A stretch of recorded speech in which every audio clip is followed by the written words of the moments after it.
what happens when we procrastinate. Welcome everyone, my name is Hannah Magdarek. I'm a professional performance coach and an emotional intelligence trainer. I help people like yourselves with overcoming emotional barriers, including procrastination, enhancing their emotional intelligence, and also with self-sabotage. So today I would like to show you how procrastination actually affects our wealth. There are so many ways in which it does. And I've mentioned some of the myths and excuses that procrastinators very often use when they procrastinate. One of them is, for example, working under pressure. That apparently makes them work more efficiently.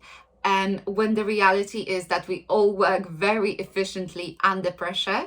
However, procrastinators don't get to work without the pressure. So as you can imagine, they miss out on all the work, all the quality of work that they could have achieved had they started in time.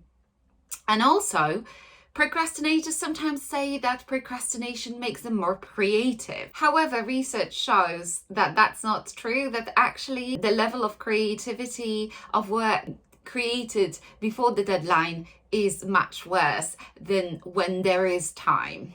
When does innovation happen, for example? It happens usually when there is enough time put into researching something, testing something, and giving it enough energy of thought and time. However, I'd like to focus on wealth today. So as I mentioned in my previous videos, students actually procrastinate so much that they admit to it freely, and they admit to spending almost 30% of their studying or free time when they can study on procrastinating. And what happens is, even when we've got very intelligent students, of course, who are, for example, doing their PhD, it happens quite often that all they manage to obtain is actually ABD, which means all but dissertation. So even though the perspective of having a higher salary after completing one's PhD, even up to 30%, even after gathering all the evidence, all the research, all the data, still a significant percentage of students drop out and don't write their PhD thesis. So moving on to career, things don't get easier for procrastinators. Procrastinators tend to spend much longer looking for work, looking for a job. They also tend to put off even getting started. If they happen to become unemployed, guess what? They remain unemployed for longer.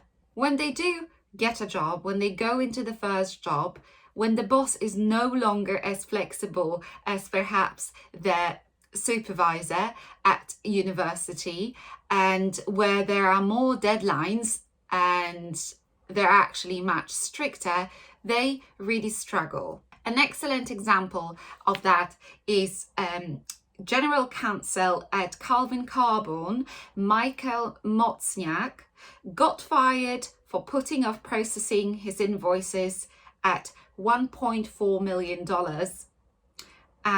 worth.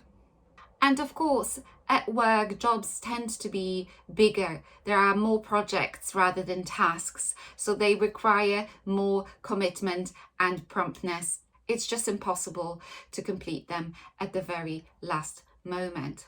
Yet, strangely enough, there is still 37 of wealthy people who claim to be procrastinators. How is this possible?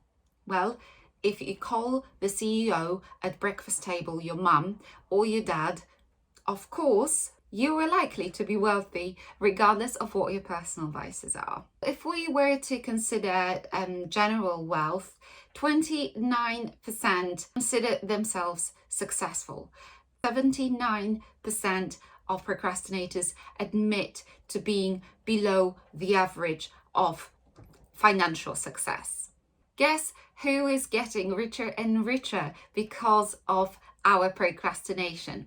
Of course, it's governments. For example, the US government gets at least $500 million a year thanks to tax procrastination. Very often, procrastinators fill out the forms, the tax forms, at the last minute, and that means that they either miss the deadline and end up paying a fine, or maybe there were some signatures missing and they just end up having to complete those, and again they miss the deadline and have to pay a fine. But procrastination hits our saving and our spending in so many ways. Think about the compound effect. Think about postponing saving and all the interest that you could have accrued. All the potential dividends, they're all impossible to regain. And how are bank and credit card companies making profits? Yes, you've guessed correctly.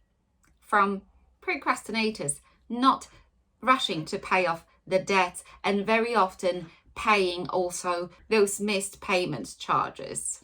So behavioral economics is the science that researches our behaviors, what kind of decisions and why we make financially. And of course, there have been some steps taken to help people be a little bit more rational, just have some things done for them without them having to remember or having to make a decision.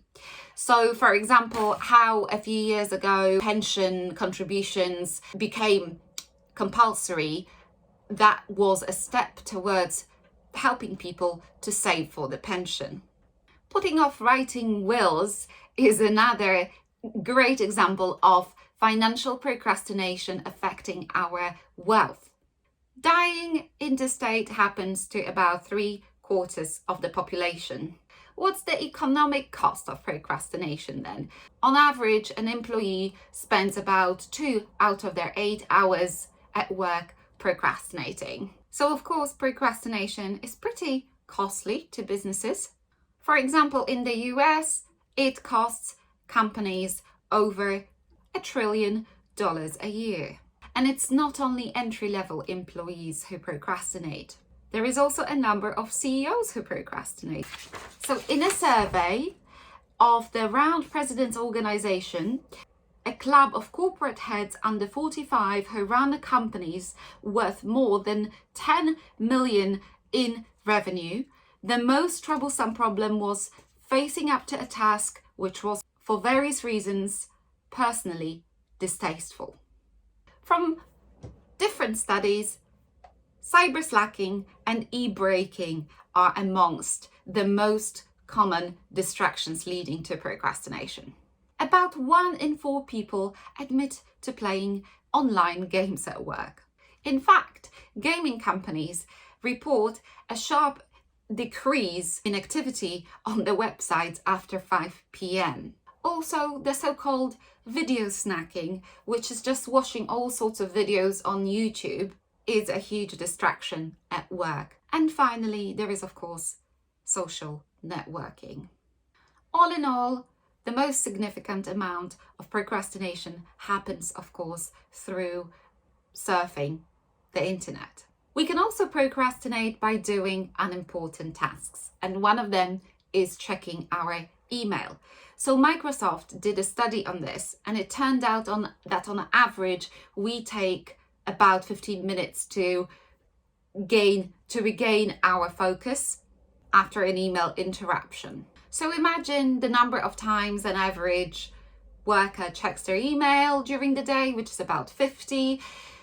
Think about all the text, WhatsApp distractions altogether, and there isn't really that much time left to complete your work. I recorded a video about the damaging effect of multitasking and how multitasking doesn't really exist, but this is just an example of what it means if you try to constantly do various things at the same time. Something's going to suffer. So to summarize, procrastination doesn't only decrease our productivity and in this sense diminishes our wealth, but it also prevents us from saving. Wealth is defined not only by the money we make, but also by the money we save. Unfortunately, procrastinators tend to fall for those short-term benefit financial products and avoid the ones that require a little bit more patience and more commitment, but overall increase our wealth. So if you've enjoyed this video, let me know by leaving a like or a comment under this video, or even better, subscribing to my channel. Thank you for watching.